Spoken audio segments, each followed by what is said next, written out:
Welcome to vision 5 TV. Prashanth Varma Jai Hanuman చిత్రంలో ఆంజనేయుడిగా రిషబ్ శెట్టి కనిపించబోతున్నాడు. ఇంతవరకు వినిపించిన రూమర్లే నిజమయ్యాయి.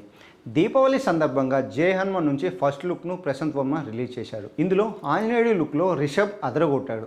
చూస్తుంటే ఈసారి కాంతారాను మించిలా పర్ఫార్మెన్స్ ఉండబోతున్నట్లుగా కనిపిస్తుంది.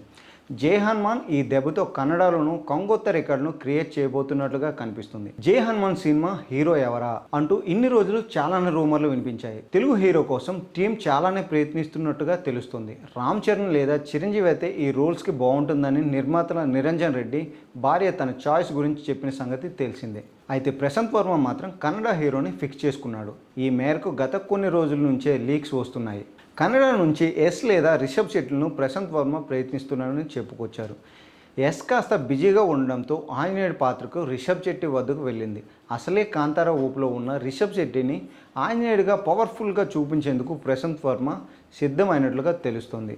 దీపావళి సందర్భంగా రిలీజ్ చేసిన ఈ ఫస్ట్ లుక్ అదిరిపోయింది. రాముడు విగ్రహాన్ని ఆప్యాయంగా చేతుల్లోకి తీసుకున్న ఆంజనేయుడి లుక్లో రిషబ్ అదరగొట్టాడు.